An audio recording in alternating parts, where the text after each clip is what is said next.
cutting-edge biotech firm. David Sarif himself handpicked me for the job. Said he needed me to keep his people safe. My ex, Megan Reed, was one of them. Brilliant neuroscientist, Megan had found a way to make augmentation safe and affordable for everyone. All she had to do was present her research to Congress. But the night before her big meeting, my security measures failed. A team of Black Op mercenaries stormed into Sarif headquarters, massacring everyone in sight. 3 of the mercs were heavily augmented walking tanks. Their mission? Take out Megan and her team. I tried to stop them, but their leader tossed me through a plate glass wall. Last thing I heard as his bullets slammed into my brain was Megan's dying scream. I should have died with her. Only I didn't. High-end military-grade enhancements saved my life. The best augmentation Sarif's money could buy.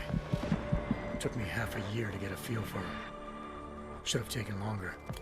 But 6 months into my recovery, Sarif Industries was attacked again. This time, by a radical group of pro-human purists. Violent, militant, and fanatically opposed to human augmentation. They claimed to be members of Humanity Front, a non-profit organization that wanted the UN to limit biotechnology research. The thugs broke into Sarif's factory and found machinists working overtime on a top-secret military augment called the Typhoon.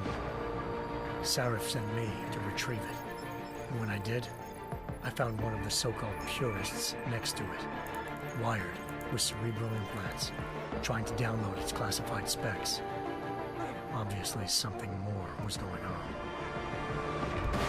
The Aug killed himself before I could question him. Sarif ordered me to dig deeper, so with the help of Frank Pritchard, Sarif's head of cybersecurity, I did.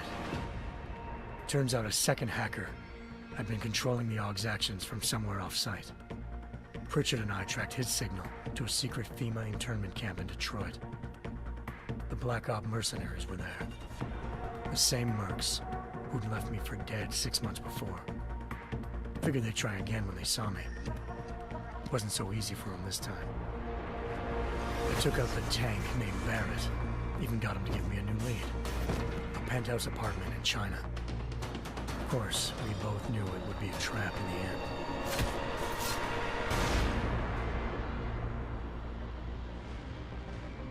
Hengsha Island, China. Home to a city so crowded, they had to build a second city on top of it. Trying to find clues in Hengsha wouldn't be easy. Lucky for me, I wasn't alone. Farida Malik, Sarif Industries' ace pilot, had lived in Hengsha before. A good person to have on your side.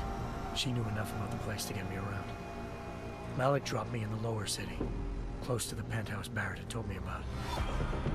Bell Tower Associates, a private security firm under contract to the Chinese government, had agents tossing the suite when I arrived.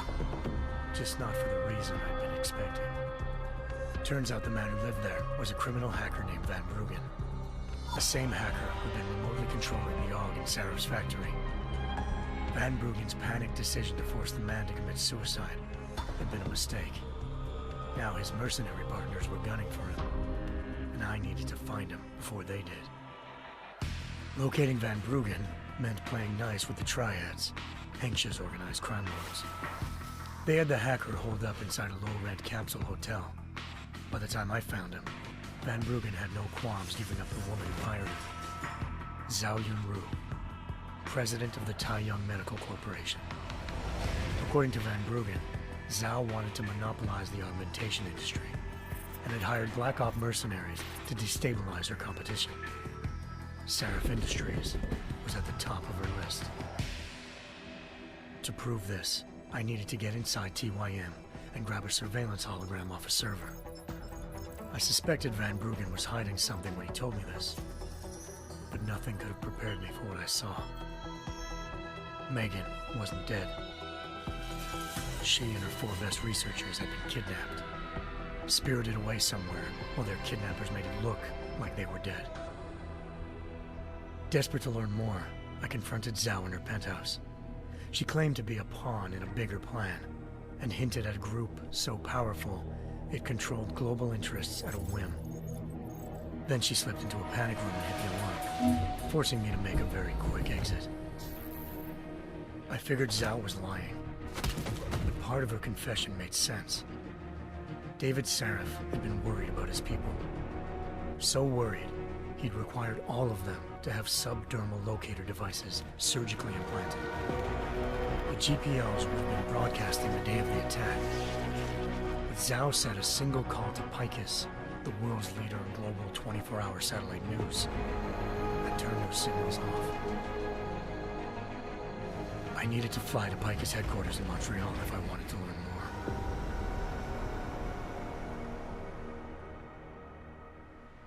Eliza Cassan, Picus Communications' First Lady of News. Malik thought I was reaching when I told her Eliza was involved in this. The world's most famous news anchor, working with a mercenary hit squad. But when I confronted Cassan in her office, she freely admitted to jamming Detroit's satellites the night Megan's team had been taken. Said she's just been following her commands. I suspected she wanted to say more. But Black Op mercenaries showed up looking to shut us both down. And just like that, the Eliza I'd been talking to disappeared. The Mercs were led by an augmented killer I'd crossed paths with twice before. Fedorova, a woman who'd made silence her best friend. She waited for me to track Eliza's transmission to a secret server room underneath the Picus complex, then jumped me from behind. A deadly fight ensued. I made sure she never moved silently again. With Fedorova down and no one left to keep Eliza quiet, she reappeared. Turns out Picus's First Lady of News wasn't a lady at all. She was a sophisticated AI program, engineered to monitor data streams and control what people believed. Eliza told me the Mercs had brought in a Humanity Front doctor named Isaiah Sandoval to remove the scientist's implanted tracking devices while Detroit's satellites were down. She also told me to speak to David Sarif if I wanted to learn more. By the time Malik and I got back to Detroit, tensions between normal and augmented citizens had reached a flashpoint. Riots were breaking out in several cities, and the UN was being urged to intervene. Sarif was trying hard to convince Hugh Darrow, the inventor-turned-philanthropist who'd once been a leading proponent of enhancement technologies, to help stop a possible regulatory vote. Sarif had a lot riding on Darrow. Megan's discovery would have given millions of people the chance to evolve beyond their normal human abilities, and at the same time catapulted Sarif Industries to the top of the Fortune 500. According to Sarif, Megan's kidnappers knew this, and didn't want people evolving unless they controlled how it was done. He called his enemies Illuminati, and urged me to keep searching. Determined to do so, I tracked down Sandoval via America's most outspoken augmentation opponent, Bill Taggart, Sandoval's boss and founder of Humanity Front. Sandoval admitted to operating on Megan's team when I confronted him, but said he hadn't removed their GPLs. He'd merely switched them to a different frequency. Pritchard was able to trace one of the signals to China. Malik and I immediately took off in pursuit. Unfortunately, the Illuminati were one step ahead.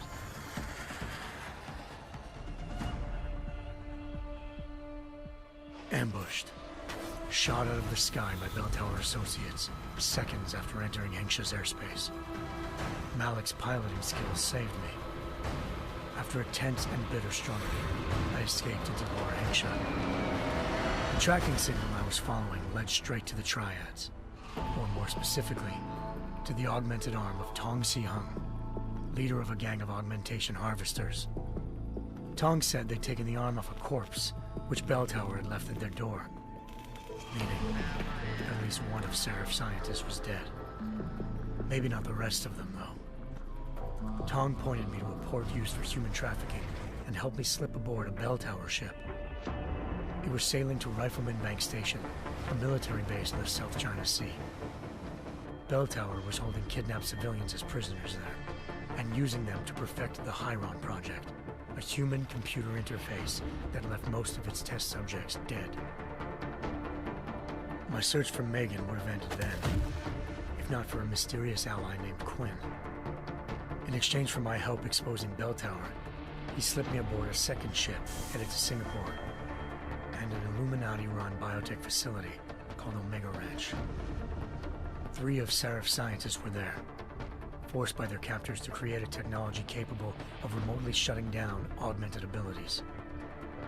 Thanks to an emergency recall notice issued by the World Health Organization, millions of people all over the world already had the biochip installed. With the help of the scientists, I tracked Megan to a private section of the ranch. There, I ran into Yaron Namir, the walking tank who'd put a bullet in my brain the first time we met. He'd teamed up with Zhao and was hoping to catch me off guard. Their little ambush didn't work. I found Megan in a suite belonging to Hugh Darrow, the billionaire philanthropist who'd Seraph had called on for help. Darrow had convinced her to go along with the biochip plan by promising to sabotage the tech. As she was explaining this, Darrow appeared in a global broadcast, telling the world that augmentations would be the death of mankind. Then he activated the biochips to prove his point. All over the world, augmented people flew into a killing frenzy. Darrow had betrayed everyone, and it was up to me to set things right. To do it, I had to reach Panchaea, a massive installation in the Arctic Ocean. As I raced through corridors built by an all-augmented workforce, I saw death and destruction firsthand.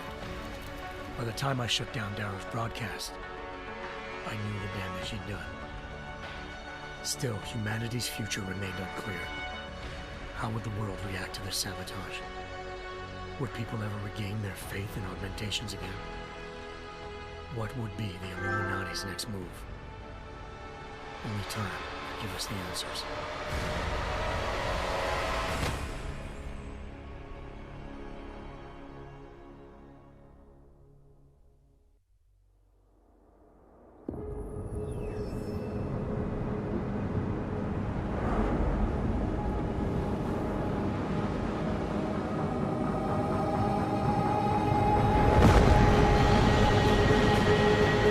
I once thought I could save the world. Now look at it.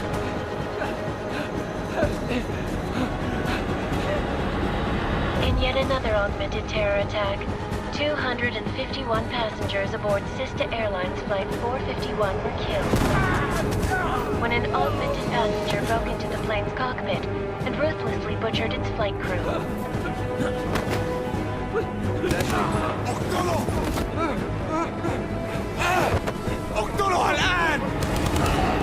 Details recovered from the black box recorder suggest that the man may have been suffering flashbacks to the AUG incident.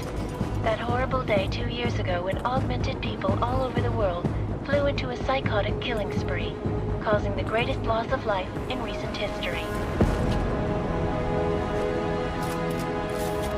Sometimes, you just have to let go and embrace what you've become.